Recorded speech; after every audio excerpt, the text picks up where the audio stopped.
Irima rĩrĩ rĩenjirwo mĩeri 10 mĩhĩtũku o ta mũtugo mũndũ wakua, bamĩrĩ ĩyo ĩgũthikana thutha wa thikũ cigana ũna cia macakaya.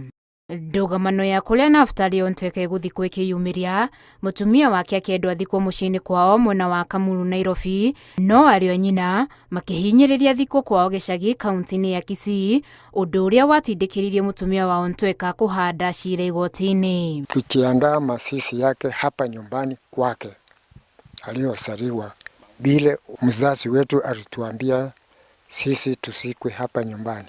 Thutha wa gũcira mĩeri, igoti rĩtuĩte Ontweka athikwo gwake mũciĩ, mũgarũ na wendi wa bamĩrĩ yake, no rĩu yugĩte nĩ gwathĩkĩra itua rĩu. Anko yangu tulikuwa tunampenda sana sana sana sana.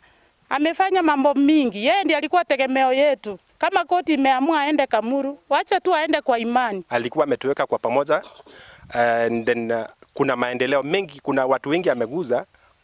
Kuna wale wenzetu walienda, alisaidia wakaenda ng'ambo, wengine akalipia school fees. Family ino yugĩte rĩu ndĩrĩ na wĩki ũngĩ o tiga gwĩta mũtungatĩri na andũ angĩ mahoya matabanio na irima rĩu rĩthikwo. Sasa kimia ni kile ate mgomba wa ndizi ndio nasikwa huko ndio wafunike hiyo kaburi.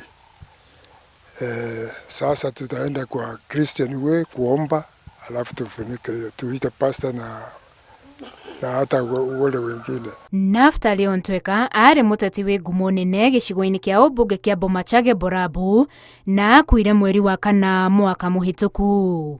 Handũ-inĩ ha Inooro TV, njĩtagwo Winnie Kimani wa Mũngai.